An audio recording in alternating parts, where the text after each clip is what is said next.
for studying abroad. We guide students with their career decisions and help them with the application process to foreign universities. And we are very pleased today to bring to you Professor Jonathan Whittaker, who has more than 15 years of experience in the film industry. We also have with us today Lizzie Zach, the Associate Director of Strategic Initiatives at NYFA, who will shortly introduce more NYFA and Professor Whittaker in more details. After the class, at the end of the class, there will be time for everyone to ask questions. We will also be issuing certificate of attendance after the class. So if the students who are interested in getting this certificate, please leave a message to us with your name, email address, and phone number. You can also contact Father Tejas and let him know of your interest. And I would like to again thank Father Tejas for his encouragement and initiative to make this class possible. I would like to also thank Jonathan and Lizzie for taking time out so early in the morning today. And to the students, I would like to say I hope you enjoy and learn something more about filmmaking today. Over to you, Lizzie. Thank you so much. Thank you everyone for joining us. We are very happy to be here, and we apologize for the delay. We're just learning new things today. So, as Smriti said, I am the Associate Director of Strategic Initiatives here at the New York Film Academy. So my job is to work with partner relations pretty much all over the world. So I am partners with GlobeEd, and we're very excited to be here with you today. Just as a very brief overview, New York Film Academy is a very hands-on and intensive visual and performing arts school that has classes all the way from teen programs, short-term workshops, 1- and 2-year conservatories, as well as bachelor's degrees and master's degrees. And we have 5 full-time locations worldwide, 3 in the United States, 1 in Italy, and 1 in Australia.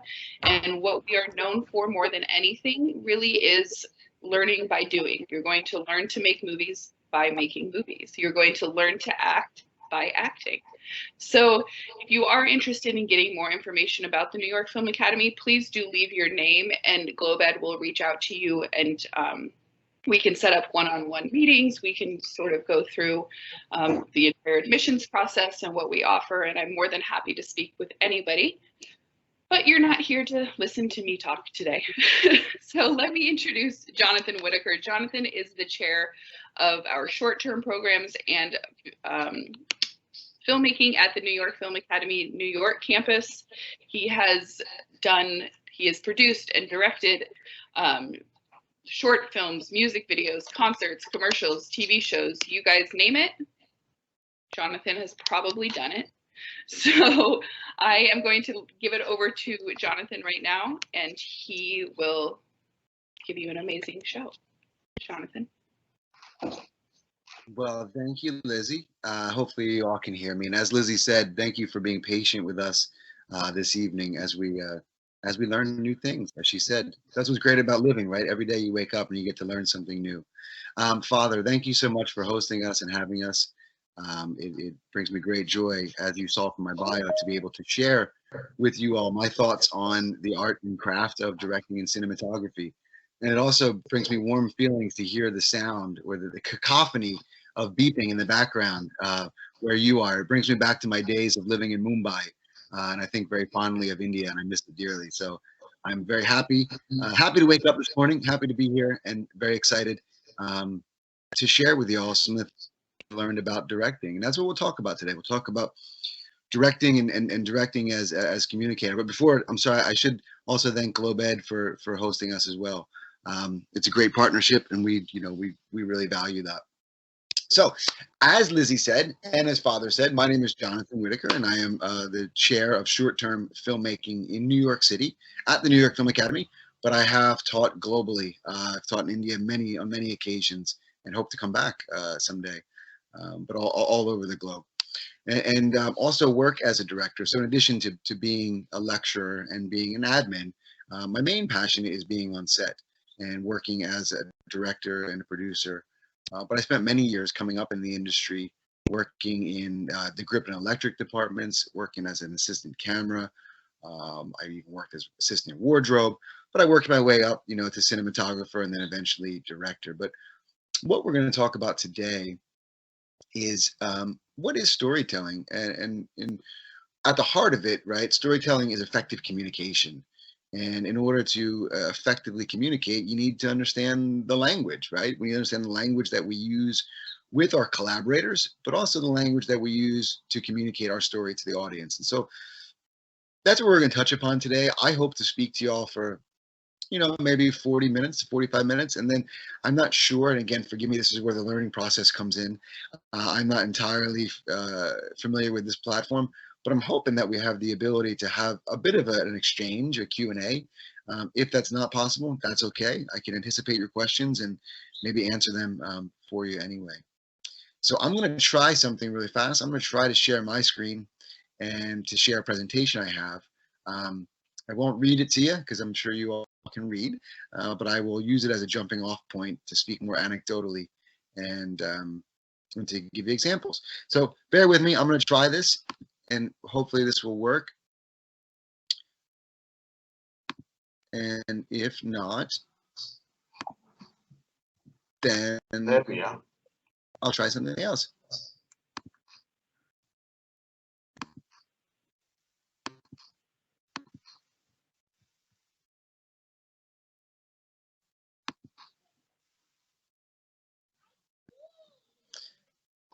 Has my camera been on at all this whole time?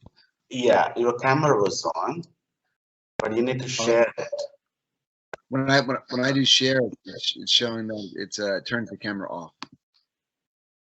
No, well, just beside the camera, we have the microphone. Then we have an arrow mark there. Share content. Yeah. I do say it, and it brings up the share tray. Let me see. Maybe it's because I have PowerPoint open in a separate screen. Let's see if I try something different. Again, I appreciate everyone's patience. Oh, that's fine. Don't worry. Father, I knew you'd have patience. So I actually did teach at it was a Jesuit college in Mumbai. Well, this is also a Jesuit college. Oh, wonderful! Yeah, it was in 2011. Okay. That I was there. So that is with Father Michael must have been, yeah. Yeah, we were much younger back then, a decade ago. So you know what? It's not quite working for me, and that's okay. I think what I will do is, as to not waste anyone else more time, let's just get started. And if I, maybe I can share this presentation with everybody. I'll share it with the organizers, and maybe they can share it with you all. So I think you're stuck with just seeing me, in other words. So if everyone can see and hear me, I think we'll go with that, and we'll go from there. So let's talk then about communication, right? Who does a director need to communicate to, right? If the director is the main creative force on any content project. So when I say content, obviously I'm speaking in general terms. We talk about film at the Film Academy, but really, you need a director on a commercial, on a music video, on a documentary, on short form digital, on a mini series, on television shows, on a web series, right? So just any content. We'll speak very broadly today. And so the director's job, obviously, is the main communicator. And with whom does the director then need to communicate? Well, the crew, right? You need to share your vision to the crew. And the crew are all the technical artists who come to work on your film. Right, so everyone from the production designer to the gaffer, who's the chief lighting technician, to hair and makeup and wardrobe, and to the AD, everybody, script supervisor, everybody who comes as your crew to work on this project to help you realize the vision for the project. And how do you communicate with your crew? Well, the best way to communicate is through references, right? If you're making visual content, the best way to communicate to them what your vision is through visual references. So maybe that's photographs, maybe that's other films, maybe it's paintings, something that they can see, and you can say, look, this is what my story looks like. This is what my story feels like. Sometimes you can even share with them audio clips and say, this is what my story sounds like, right? And this is the story that we're going to tell. But you also need to share with them too, what is the story about, right? At its heart, before you can go out and direct, you have to be able to take a script and to distill it to a single sentence. What is the premise? Sometimes we call it the through line. Some people refer to it as the log line. They all pretty much mean the same exact thing. What is your story about? At its heart, not the plot, not what the characters are doing, but at its heart, what are you trying to say? What is its thesis? Right? And so what I mean by that is that, you know, you can take a film, you can take like a story like Romeo and Juliet and say, well, Romeo and Juliet, the premise of that would be that love conquers all. Even in death, love conquers all. And that is the premise. Now, that becomes the guiding force for every decision that you make and every decision that your crew makes. Another example would be, if you're familiar with the film by Orson Welles called Citizen Kane. And Citizen Kane, you could say that the premise is that external splendor does not buy happiness, or money can't buy you love, right? Another way of saying it. And that becomes then, again, the guiding force for every creative choice that you and your crew make in the production of your story. And so again, if you look at Citizen Kane, again, if we think about like what that story is about, it's about a man who made it to the greatest heights. He built this huge media empire. He amassed so much wealth, yet he was never happy. He never had true love in his life. And that is reflected in everything. Look at the sets. You have these huge palatial sets with tons of room and depth, but they're empty. There's nothing there. There's no real substance there.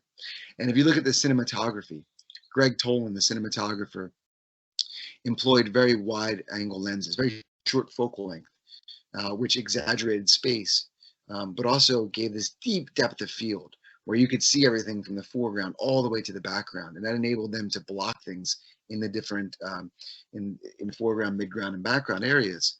But again, creating this sense of emptiness, of empty space.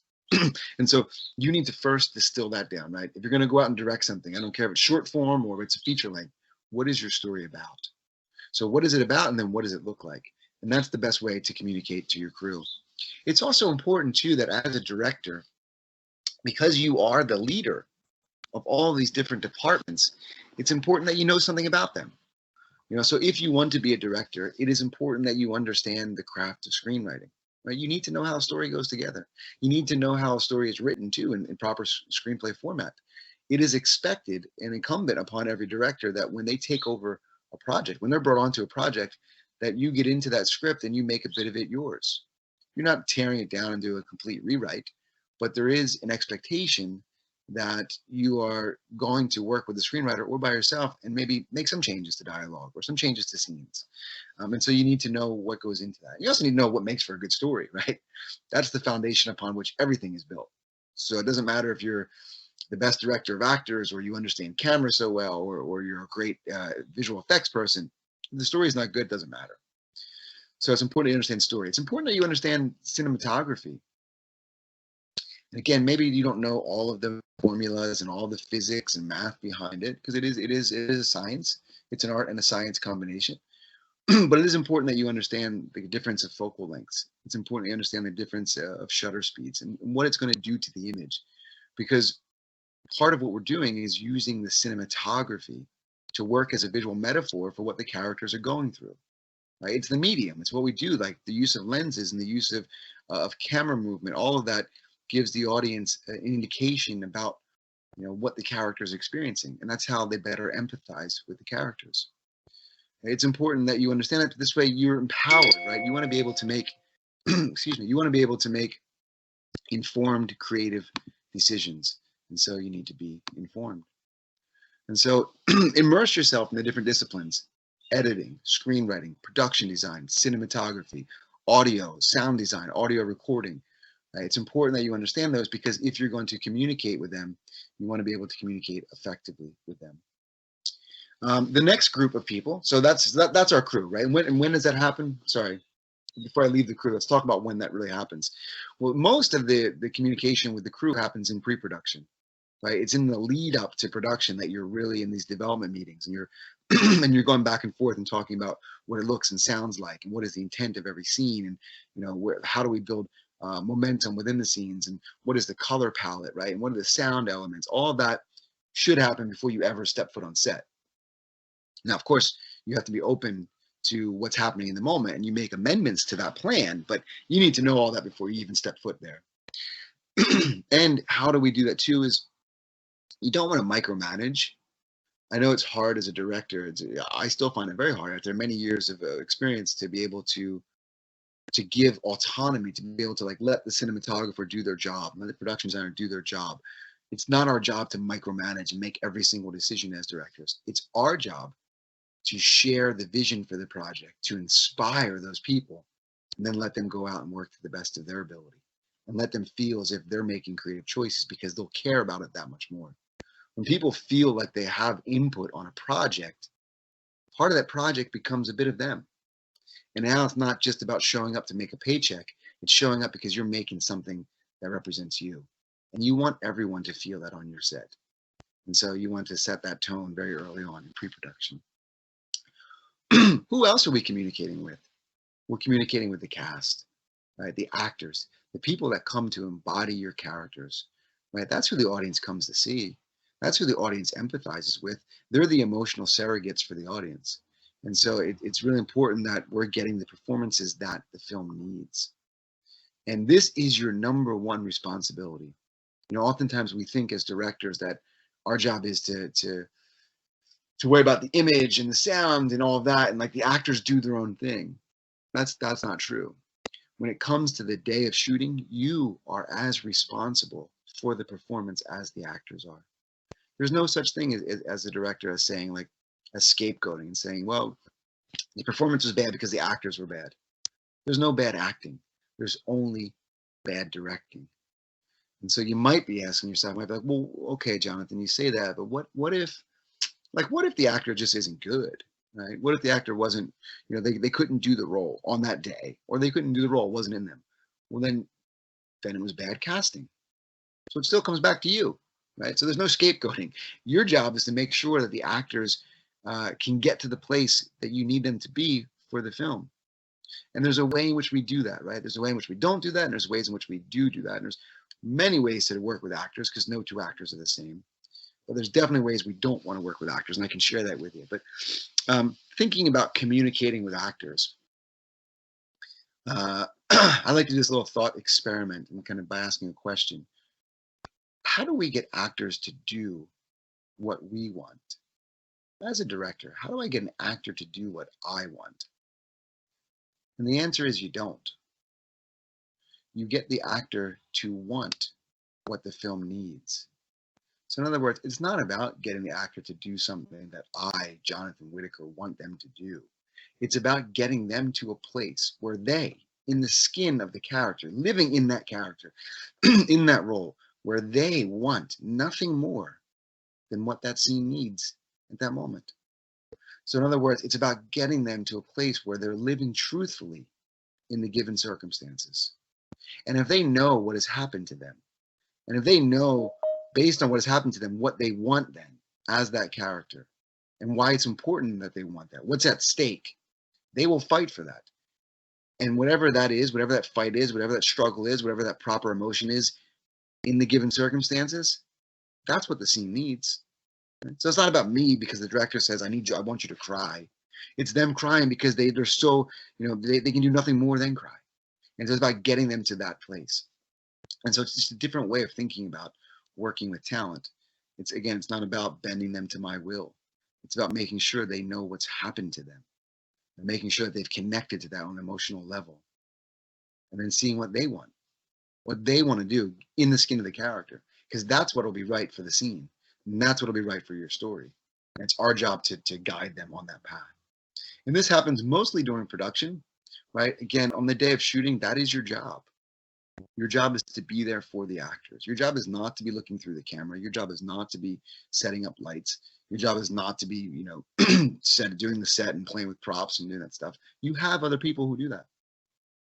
As long as you have a budget where you actually have a crew, right? You have people who do that. You have the cinematographer is responsible for everything that goes in the camera and lighting. The production designer is responsible for everything that goes into the image that's not camera and lighting. So everything from hair, makeup, wardrobe, to the set, to the props and the furniture, that all falls under the production designer. Your script supervisor is responsible for continuity and taking notes on the different takes.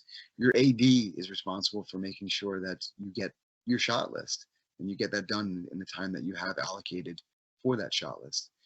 Your sound technician, you know, your sound recordist, your sound mixer, they're responsible for getting the sound elements. So all the things that go into your film, someone else is really taking care of. You're responsible for the acting, right? And you need to own it like the actors do. So work with them.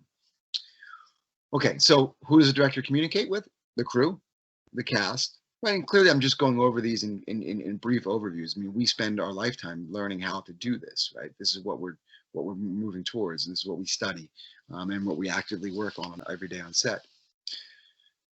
But ultimately, who do we communicate with? It's the audience. Right? It's the audience. It's the audience with whom we're sharing our story. And so we need to know what is the language that we use to communicate to the audience to share the story. And we have to ask ourselves at all times, during pre-production, during production, and post-production, what does the audience need to know right now? In order for them to understand my story, what do they need to know? And then I ask myself, well, how do I want to make them feel about what they now know? And so if I can answer those two questions, then that becomes my guiding force then for how I design the story and how I present the story. And so how do we communicate with the audience as a director? Well, cinema is a visual language, right? Film is a visual language. Video is a visual language. And just like we have in the written word or the spoken word, I just said word, just like we have in the spoken or written language, we use words. As a director, we don't use words, right? There is dialogue in films, but that's not for communicating to the audience. That's dialogue is there to serve the purpose of the character, not to communicate to the audience. How do we communicate to the audience? Well, our words are the shot, right? And so for us, like the shot is tantamount to the word. And just like, you know, hopefully in life, as you communicate with people around you, whether written or verbal, hopefully you're choosing your words carefully because you know that words have meaning. And you're thinking about at all times, when I say this, what is the intended outcome? Like, why am I using this word, right? Or this string of words? What is the intended outcome? What do I want the person who's hearing these to feel? What do I want them to do? It's the same for a director. We use shots, and there's many different considerations that go into the shot. And based on those considerations, we know how the audience is going to then interpret that and feel. What is the intended outcome of that? And to kind of carry the analogy further, right? If you think about like an author of say, a book, right? To me, there's an equivalency of an author to a book and an author of a film, the director of a film. And so the smallest increment that an author uses is the word, right? The director, it's the shot. So for the author, you have a word, and the words make up a sentence. The sentences then make up a paragraph. The paragraphs then make up a chapter. The chapters then make up the book, right? For film, it's like we have the shot, and then a sequence of shots make up the scene, which would be like the sentence, and then a sequence of scenes equal actually a sequence, right? And then the sequences equal the acts, the 3 acts, and then those acts equal the film. So, but we break it down to the smallest increment. So just the way you think about it, like think about the shot as a word. And so then what are the considerations that go into the shot? Well, as I said, there are many. And the first indication of like, how do I take this written word and put it into the visual language of shots? You know, the first indication for me when I'm breaking down a story is what I'm seeing in my mind's eye, right? When you're reading a script, when you're reading anything, you know, any narrative, any story, any retelling of a story, you're seeing it play out in your mind's eye, right? So that is a very good indication of what ultimately your film could look like. That's what we call about the director's intuition. What are you seeing, right? Where are you placing yourself based on what you're reading, what the author, what the screenwriter wrote? So what are we actually seeing? And so you take inventory of that as you're reading the script for the second and third and fourth time. You're taking notes in the margins of the script, right? What are you actually seeing? Is it a wide shot of, is it like you're seeing the whole location, or are we focused on someone's face, right? What elements do you visually see in your mind? Because that's probably what you want to show the audience. And so one of the first things we think about is shot size. And shot size is, it's universal. There are 6 shot sizes, no matter where you are in the world, doesn't matter. This is a universal language. There's a universal grammar to cinema. There are 6 different shot sizes. They may have slightly different names. There might be variations of them, but there are only 6. An extreme wide shot.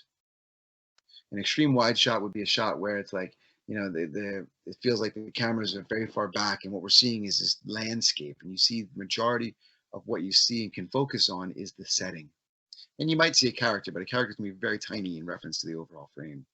And so what the director is saying there is look at the landscape, look at the setting, right? See what elements are present here at this location.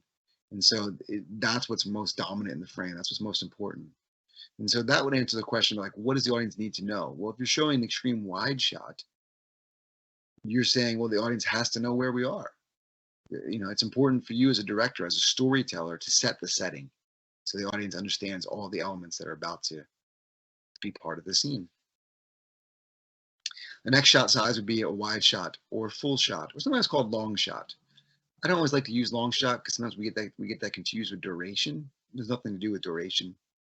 But wide shot or full shot, and that's where the character is from head to toe, filling the majority of frame from top to bottom. And in a wide shot or full shot, we get, you know, it's like 50-50. We get 50% location, 50% character in regards to what is the important element, or what is the subject of the frame. And here you'd be saying to the audience too, you'd be saying, okay, look at the location. It's important that you understand where we are. This can work for an establishing shot, right? To establish the audience in that setting, in that scene, like where are we? But also you're saying, look at my character too. You're saying, look at the character's physicality. How are they carrying themselves through space? What are they feeling? How do they feel about the other people? Like, are they keeping distance? Are they leaning in? Like, what are they doing? You can see then how they feel about themselves and about the other characters or the other elements in the frame.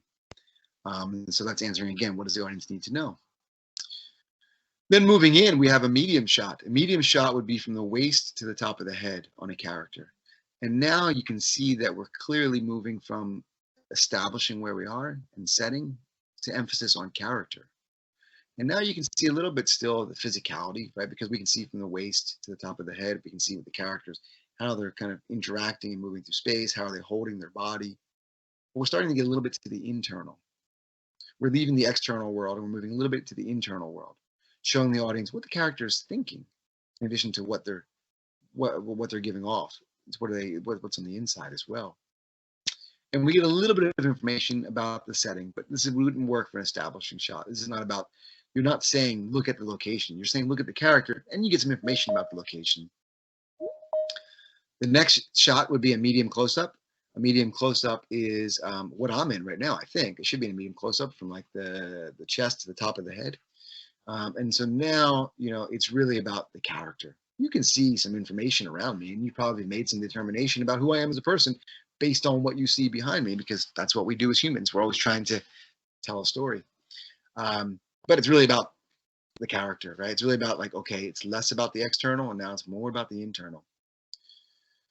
Then we have a close-up. Close-up would be from the top of the shoulders to the top of the head. So from here to the top of the head. Now it's all about the internal, right? Now it's all about the character. It's not about the location. It's about the reaction of the character, or it's about what the character's thinking, what the character's feeling. And so the information that you're giving is that. What is the character thinking and feeling? What is their internal landscape, not the external landscape? And then the very next shot would be an extreme close-up. Extreme close-up is like just detail of the eyes, or maybe the lips, or like fingers, something really tight, a really tight shot, an extreme close-up. And now you're saying, look at this, like this, whatever this one element is, this is really important. Right? Pay attention to this one thing, because it's going to have great impact on the story. You know, actually, speaking of having impact on the story and about the size of the shot, you know, Alfred Hitchcock had a rule, and it's a pretty good rule. And the rule was the size of the object in the frame must be directly proportional to the importance of the object in the story. And that's, that's something good to think about, right? Like the size of the object. So like, what is the shot size? Are we putting this object in a close-up, an extreme close-up, or like really wide and far away from them? And it's saying the size of that's the sound of a New York City street. The size of an object in the frame, right? So what does it look like? How big is it in the frame? That must be directly proportional to the importance of that object in the story. So in other words, if you put something in an extreme close-up, or even a close-up, or even a medium close-up, if you frame something that way, you're telling the audience, pay attention to this. This is really important. Their expectation that it's going to be important. And if you don't pay off that expectation, you're miscommunicating. Anyway, I digress. Shot size. So when we think about shot sizes, right? Extreme wide, medium close-up, extreme close-up. What we first think about is, what are we seeing, right? What are we actually seeing in the frame? Because that answers the question, what does the audience need to know? What are you showing them, right? What are you saying to look at? What can they actually see? What can they discern? What information are you giving them? Again, if we go back to just the example of looking at me, because unfortunately, that's all I can show you right now. And hopefully you're seeing me. If you look at me, right? So what am I showing you? Well, you can see me in a medium close-up, and you can see the way I'm speaking and kind of my mannerisms, and you can hopefully connect to me as a human being, but you're also getting information around me too. You maybe see like some paintings on the wall, a lamp and stuff, and you start to get an idea of like, I guess, my lifestyle and, the kind of things that I would put in my home or my office, if you assume it was my office. So like that comes from shot size, right? If we went to like an extreme close-up, that might be a bit scary, but like you would get less of that information, right? So what information are we giving? But shot size also answers the question too, how do you want the audience to feel? And that has to deal with like, how do I want the audience to feel about my character? And what do I mean by that? Well, when shot size, like, when we think about an extreme wide shot, we're very far from the character, right? And if you think about a close-up, it feels very near to the character. So that perceived distance has an impact on the way in which we feel about the character. And that comes from something that's called proxemics theory. And proxemics theory is something that we demonstrate, we exhibit, right? Psychologists have picked up on this, that we as humans, the way in which we interact with other humans, is that we keep a certain distance based on our relationship to those humans. And this is something that you know and experience on a daily basis, right? I'm pretty sure that you get on a bus or a train or elevators that tend to have a lot of people on them that can be packed, right? That part of life is natural, right? We're in very close distance, close proximity to people. But usually what we don't do though is we don't go around and make eye contact with everybody who's in our close proximity. And we don't do that because we don't know them. Like they are sharing our intimate space. They're inside of our intimate bubble. But we don't know them intimately. So we try not to acknowledge the fact that they're that close to us. Maybe we're nice and we acknowledge them, but we don't, continue to hold their gaze. And so what that means is that we as humans, we keep distance based on relationship. And this is something that, you have felt before. When someone gets a little too close to you and you don't know them on a certain level, your first instinct is to back up. And so that's proxemics. That's all that it is, right? We keep distance based on relationship. But in film, as directors, we get to dictate that. We get to dictate relationship. So we get to build relationship based on perceived distance. So it's the reverse. So this answers the question, how do I want the audience to feel? And specifically about my characters. So if I want the audience to feel that they know this character, that they like this character, that they have, they've shared intimate moments with this character, they understand who they are, right? I will put those characters in medium close-ups to close-ups because that distance will create relationship. If I want the audience to not really associate with a character, to feel distant from that character, I'll keep them in wide shots or medium shots, because a medium shot would be social distance. Like you might know them, but you don't know them well. They might be a friend of a friend, right? So again, just thinking about just shot size alone. There's many different things that we can think about what we're trying to communicate to the audience. What information am I giving? How do I want them to feel about that information? How do I want them to feel about my characters? Something else that we think about too. Okay, so where I know that I want to do a full shot or a wide shot. Well, that's great. I got that information down. But now I'm on set, right? And we got to think about, where do I place that camera? And hopefully you think about this before you get to set. But let's say we got to set. Where do I place that camera? Right? Why a wide shot can come from anywhere. But where do I place it specifically in relation to the character's eye line? This is the way that we think about it as directors. So this is my eye line right here, right? If you drew a line straight through my nose, in between my eyes, this is my eye line. So where do I place the camera in relation to that on any given character? Because I can put it anywhere I want, right? That's one of the great things about storytelling through film is that you get to take the audience by the hand and say, hey, look at it from over here, or look at it from up here, or look at it from there, down there, back there, right? You can put them anywhere you want. That camera can go anywhere, especially now with the technology that we have, right? But where are you putting them and why are you putting them there? What are you trying to communicate? So just simply by changing where you place that camera in relation to the eye line, and we think about it in degrees, right? This would be 0 degrees. If I just change that, to 45 degrees, that changes the way that the audience feels about it. Or if I change it to 90 degrees, right? That changes the way the audience feels about the story, the way they feel about the scene, about how they feel about their relationship to the character, right? I mean, if when Lizzie and Father they introduced me and I came on camera, I came on your screen at home, and I said, hi everybody, I'm so excited, to be speaking to you this morning about something I love, the art and craft of directing. I miss India, all these things, right? How engaged do you feel, or would you feel with me?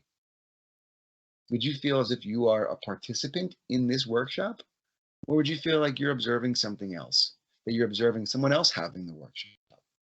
Well, I would think it's the latter, right? And so there's a reason why, of course, that we try to open up and we're communicating with somebody, that we try to, make eye contact, or at least have the ability to see our eyes, because it's a deeper level of engagement with me and the relationship between me and you. And it's the same with the audience, right? It's the same if we're telling a story. Even if I weren't speaking directly to you and I were just off camera like this and we were close to 0 degrees, you feel a deeper level of engagement and involvement within the scene, and you have a stronger relationship with the character if you're seeing their face. So, where are we placing them? That's something that we have to think about as well. And then something else we think about too, again, there are many considerations, and we can't get through them all today. But if we think again about like meaning behind shots, it all goes into the design of it. What is the height? Okay, so I know I want to place it at 2 degrees, right? Let's say like this is 2 degrees off of eye axis. What about the height of the camera? Where do I want to place that in relation to the height of my character's eyes? Well, what am I trying to say? What do I want the audience to know?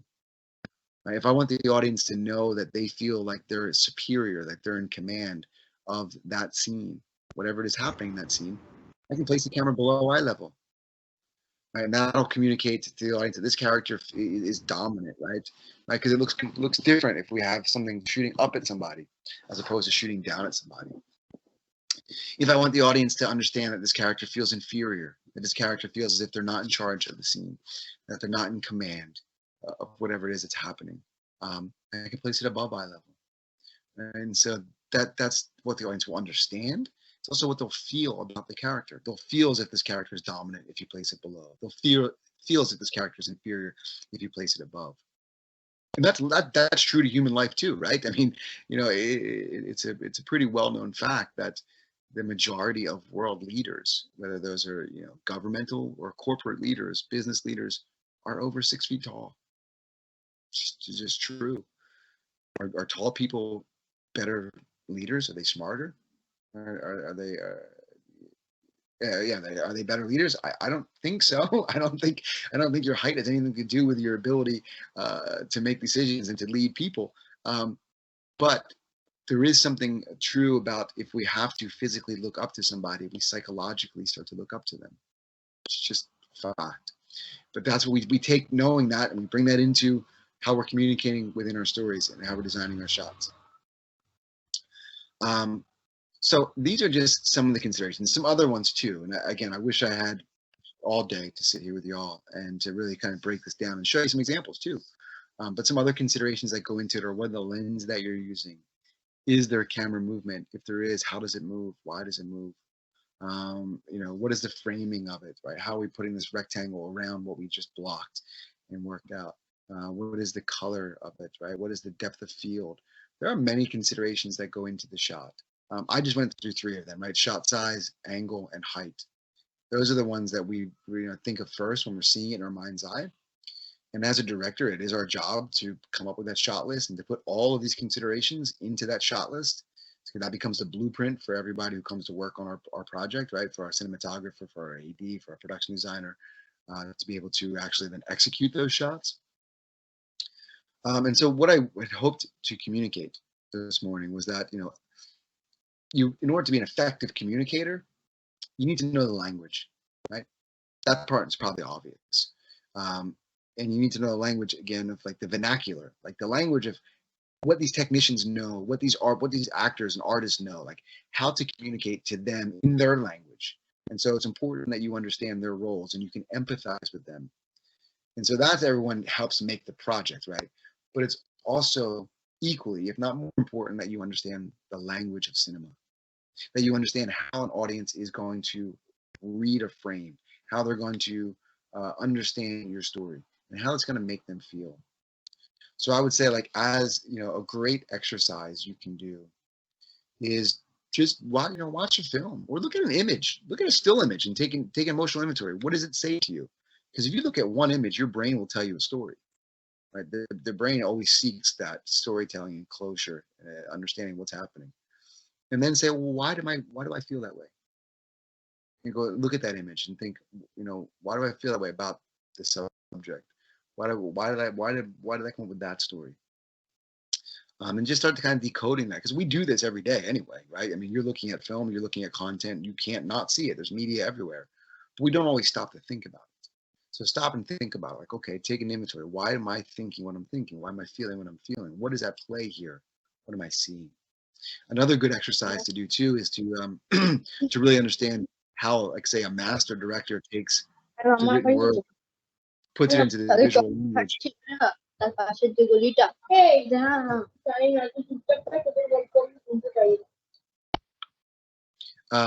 So, you know, I think y'all can still hear me. Another good exercise to do too is to find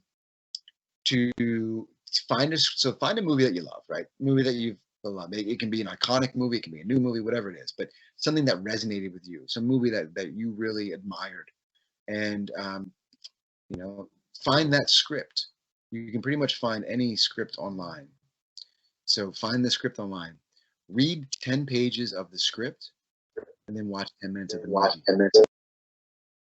And what that will show you in kind of almost in real time is how a director takes the written word and puts it into the visual language. And, you know, you'll start learning from other people. And that's how we learn, right? We, as artists, we're always standing on the backs of those who came before us. And so that can be a great exercise too, to kind of further your education. But one thing I do want to communicate before we get into any Q&A or say goodbye is that, you know, I talk about the considerations that go into the shot. And there are, and it's a multitude of considerations, right? And again, hopefully you're really choosing your shots carefully, just like you would choose your words carefully. But what I don't want to communicate or get us into is paralysis by analysis. I don't want you to like overthink it, right? At the end of the day, follow your intuition. Answer the questions, what does the audience need to know? Just so they can understand the story, so I can build momentum within the scene. What do I need to show them? What needs to be in the frame so they can understand the story? And then how do I want to make them feel? If you can answer, like if we can just really dumb it down to that, if you can answer those 2 questions within the scene, right? And that's based on what you said was the premise of your story, you'll be okay, right? You'll be good. And trust your teammates, trust your collaborators, right? Filmmaking is a collaborative art form. You're a director, not a dictator, right? So collaborate with people, inspire them, and go out and make films. So that's going to wrap it up for me in regards to my presentation. We didn't really get into any shared presentation, but I don't know if Lizzie, if you want to repopulate the screen, or Father, if you do. I don't know if there is a Q&A feature to this. Yes, I thought so.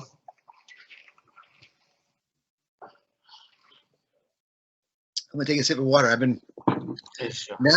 now you know firsthand, not just from my bio, that I really like talking about film and cinema. If you let me, I would talk about it for the next 4 hours. But no one needs to hear me speak for that long. Are there any questions out there?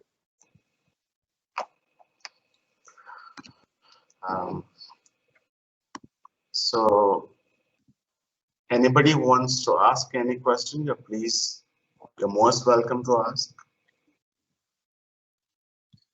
By the way, that was actually a lovely talk about the camera that you have said. The camera is basically telling a story. Yeah, whether it is 6 shots, which is actually universal. Yeah, that actually talks of its own. It's not purely a technical matter. It's more than that. It's a storytelling. Yeah, it's. And also I liked that even a particular any slide itself can talk volumes. Mm-hmm. Yeah. Absolutely. So, yeah. We always, we see a single shot, and our brain automatically tells us a story, right? That's how we understand the world, is through storytelling. And it's, but you're right, it's not. Excuse me. Oftentimes we look at a camera and lighting, and we think about like it being sometimes a technical impediment to telling our story, but really what they are tools for the storyteller to tell the story, and they're creative tools. Once we kind of master the technical side of it, then it's all about making choices that serve story, as opposed to choices out of necessity. Absolutely. If anybody wants to ask any question, please show yourself and ask question. And if not, that's okay too. As I said, sometimes I can anticipate questions. And we have somebody? Yeah. Who was that? Prithvi, is it? Amlan is there, Father. Amlan? Okay. Yes, Father. Well, Amlan, yes, please. I am audible, right? Yes, of course. Okay. Yeah. First of all, good evening, Jonathan. Good evening, Father. Thanks for this amazing opportunity. And it was really eye-opening for most of us. I am quite sure, because the point you have mentioned about proximity theory, which were completely unknown to us. About means we do short analysis and short division, but it's quite hard to decide where to choose what shot exactly. So I think proximity theory clears somewhat of it, and I'm sure there are lots of reading need to be done to achieve certain level of decision making. I would like to ask Jonathan one thing, that is, the filmmaking is such a it's spontaneous and process that should be based on our intuitions that you have always. But did this question ever cross your mind, like whether you are doing justice to a script or a text? It's a full entire crew process. So any department going wrong can ruin the entire film. So is there a way to know whether I'm doing justice to the text or something? Amma, thank you for the feedback. Thank you for the question. Yes, and so we spoke about proxemics theory and many considerations that go into the shot. And further reading, I would say, yeah, I think for further reading, just again, watch films. Let that be your reading. Watch films and then decide how you feel about a character, because there are 3 ways within a scene to build empathy for a given character or to create point of view. One of them is shot size, and that has to do with perceived distance. The other one is the angle of the camera in relation to eye line. The closer you are to 0 degrees, the more you will empathize with the character. And the last one is screen time. And so the person who has more time on screen is the person with whom we will associate or empathize. So it's those 3 elements that go into, like, when you ask yourself, whose scene is this? Which is what Frank Capra used to ask himself when he would direct a scene. And Frank Capra is a famous American director who did It's a Wonderful Life. But your question about, and I think I understood your question in regards to how do we know that we're doing justice to the written word and to the script when we're making, you know, our own creative choices outside of the mind of the screenwriter. And I would say that, I mean, I don't know if there's any, you know, exact barometer of that, except that, you know, if a screenwriter has really done their job, and you'd imagine they did if the script was optioned or bought and it's going to be made, although it's not always the case, but usually if something is going to be made, it's because it's a good story and it has all the elements that are necessary. And so if that has all the elements, like, doing the story justice doesn't mean that you follow every single word that the screenwriter wrote. But doing the story justice means that whatever that premise is, whatever that relatable fact of life that they were trying to prove and set out to show the world, as long as that stays intact, then you're doing the story justice. So in other words, again, if we go back to Citizen Kane as a script, right, that was in the story. That's what they were trying to show, that, like, no matter how much money and power you amass, that doesn't necessarily bring you peace of mind and happiness and joy in life. That was in the story, right? And so as long as they were communicating that through the visuals, through the acting, through the set decoration, through the wardrobe, as long as all of the choices that were made were serving that, can you move it? As long as they were doing that, then they were being truthful to the script. But again, so being truthful to the script doesn't mean that because the screenwriter wrote screen direction. So screen direction, right, is like when the screenwriter writes, Jonathan walks into the room and sits down into the chair and then looks to his right and says this, right? We're not beholden to that. Because now once the actors are there as a director, it's our job to figure out the physicality of it. It's our job to figure out the blocking. It's our job to figure out how people move and move through space. Because the screenwriter, of course, was writing that because they're seeing the characters and they have to write that because they need to show the producer and anyone else like what it would look like. But they're not on set. They're not with the actors. They haven't been in that physical space. So of course things are going to change, and that's okay. Right? But are we staying true to the original concept, to the original idea, to the original intentions of the character? And if the answer to that is yes, then we are staying truthful to the story and to the script. All the other choices, they're up to us to make as a director.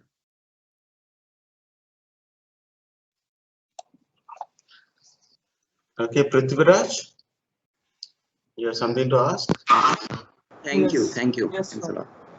You're welcome. Yes, Father. Yes, Since, please. yes, good evening, Father. Good evening, Jonathan, sir. Good evening. Since film is such a popular art form, there is always a compromise between art and commerce. So, has your art or your filmmaking ever been shaped by budget limitations, and how do you get over that? I would say, has it ever? I would say it has not. It is not ever not, right? It always comes down to that, right? It always comes down to trade-off, what a budget can support, or what other collaborators think, right? And you're right. It is an art, and at the end of the day, it is a commerce because there are people who invested in it, and they want and expect returns on investment. And it's the producer's job to ensure, as best they can, return on investment. And oftentimes that does set up confrontation between director and producer because the producer is thinking about bottom line, director is thinking about what they envision for the story. And that can be tough, but that is to be expected, right?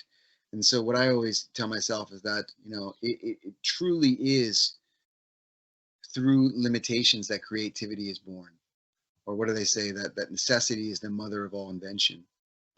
And so if you have to fight against something because you want this location, or you want this particular camera, or you want this particular actor, but you can't support it. Now you have to be creative and think about, how else can I tell my story?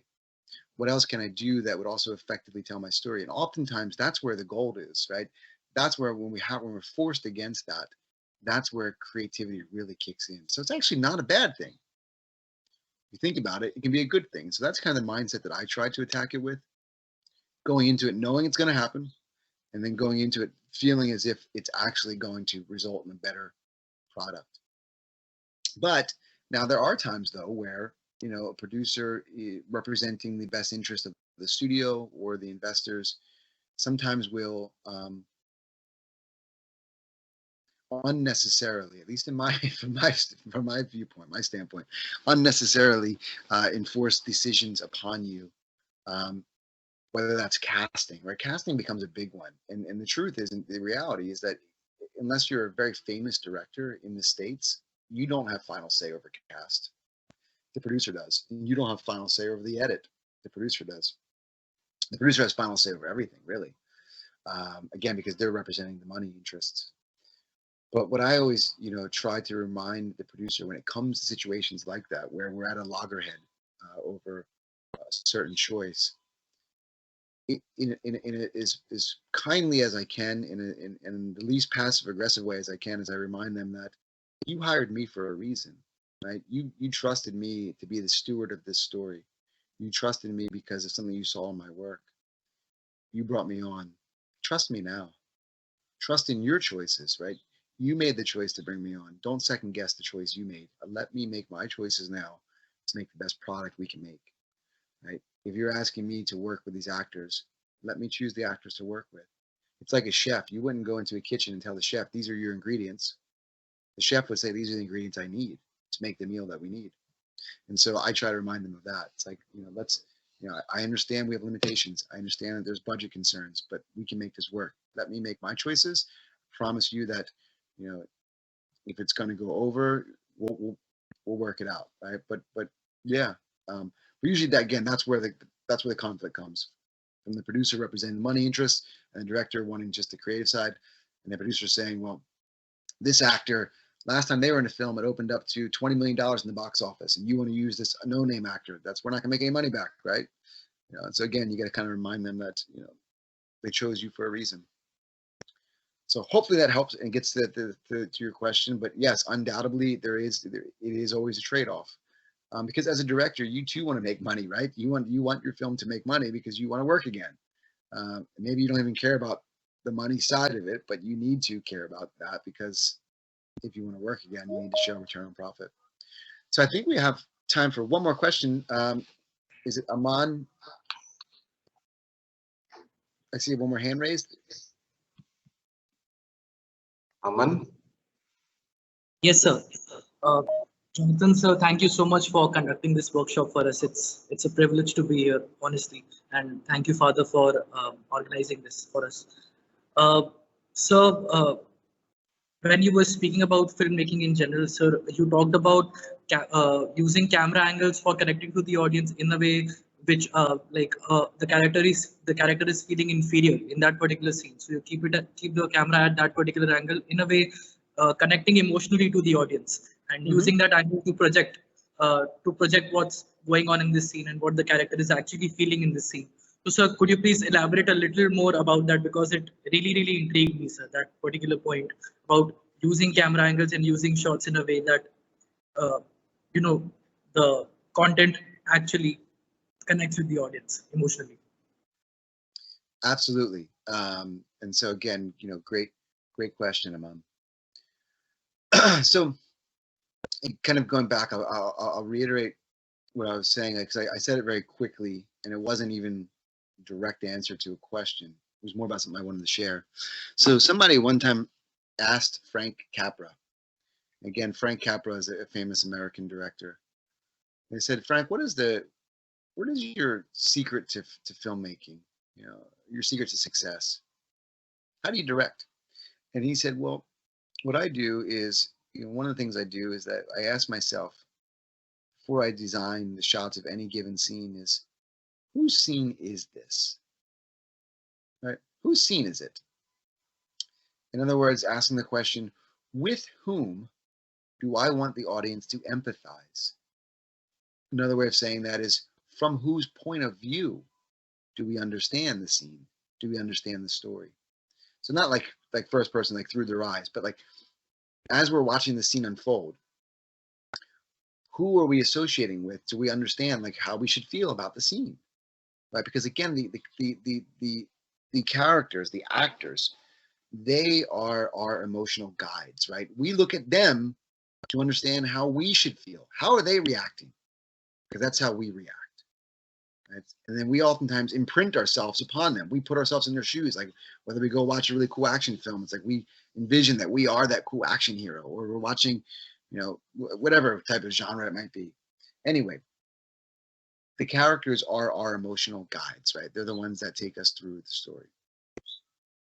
Well, then in any given scene, then we need to make sure that that relationship or that bond, that connection between the audience and that given character is strong. So how do we create that bond? Well, again, there are three ways, there are three devices that we use to create empathy for our characters. One of them is shot size, right?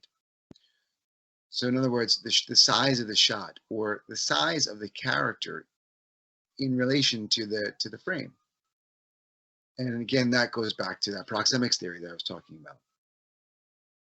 If we feel we are near to a character, if our perceived distance is that of being near to a particular character, we will start to feel as if we know that character intimately, as if they are a friend of ours, right? If we see, like you can do this experiment, and you do it for fun. Just, you know, take any given scene with two characters or more, and design your shots to where one character is in medium close-ups and close-ups, and the other character or characters are in medium or wide or full shots, and then show it to somebody and ask the audience what happened here. And I promise you, they will tell the story from the character's point of view who's in the close-ups, and they will empathize with them no matter what they do. If you had that character pull out a weapon and hurt the other characters, they will justify it. They will say, well, something must have happened where the character had to do that.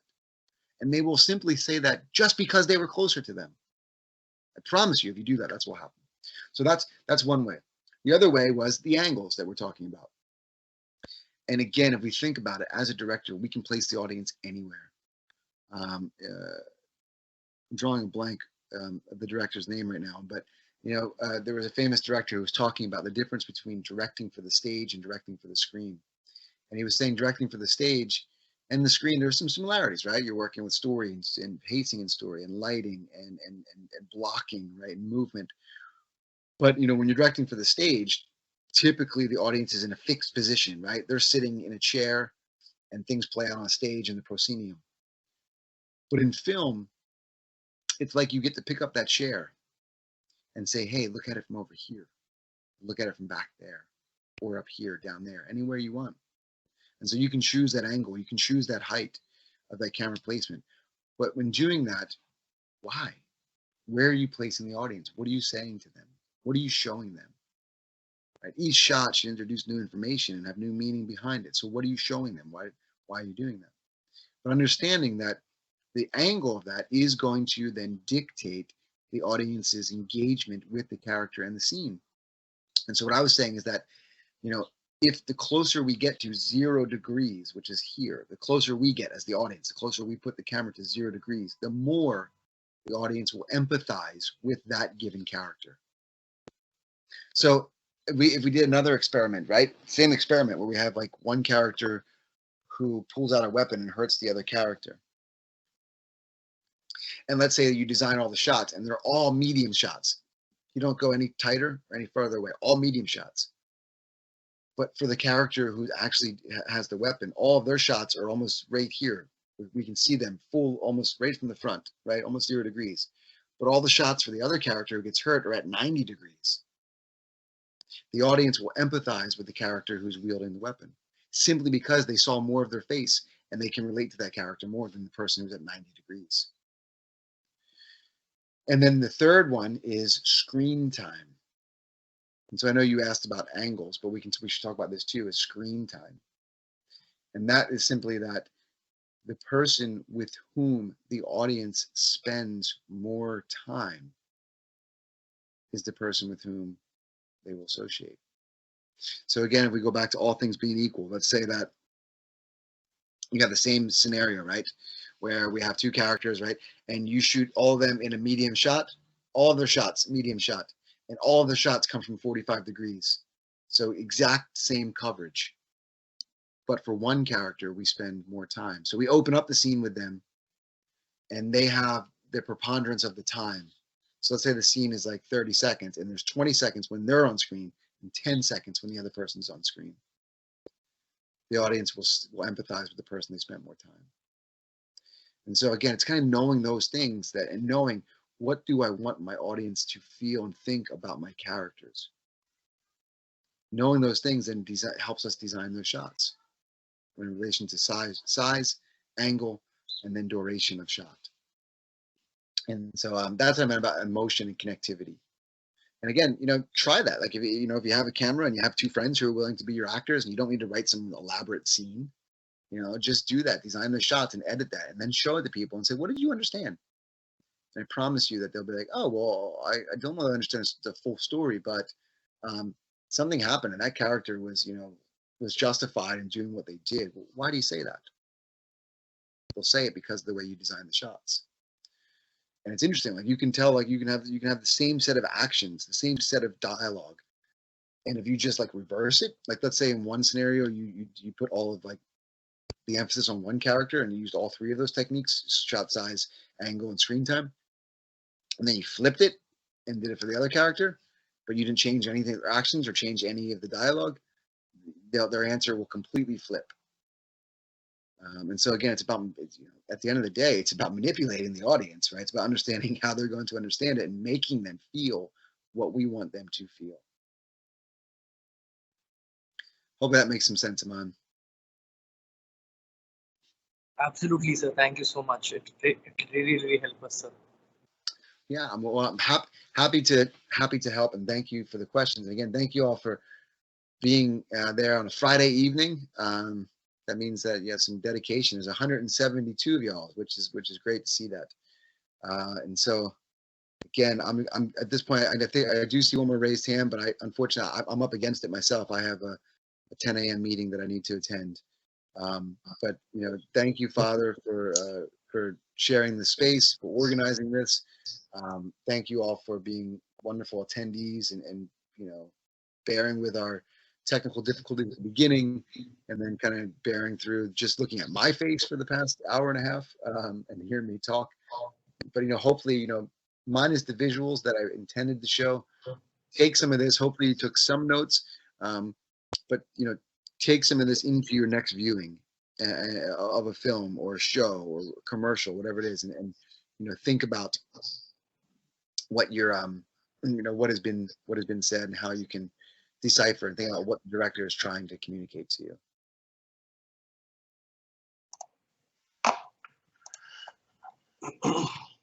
Thank you, Jonathan. You're welcome. Thank you so much, actually, Jonathan. That was actually lovely. And we do teach actually all this, but you are with your experience. It's a vast experience.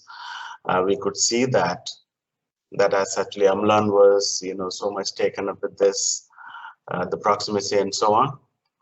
That was actually beautiful, and that angles and the shots, the vision that you have spoken is everything actually connected to the storytelling. And the storytelling is really is important. That's what actually you told us, and it's lovely. Great to have you. Thank you, Jonathan. Thank you, Lizzie and Smriti. Thank you so much. Thank you, everyone. Our pleasure. Oh, Smriti, you're muted. So all of you who are actually attending this, thank you so much for coming at this time and attending this lovely masterclass. We hope to have actually more like this. Okay, thank you so much. Absolutely. Thank you, thank you, Lizzie. Thank you, Jonathan. Thank you, everyone. Bye. Have a good weekend. Thank you. Bye-bye. Bye.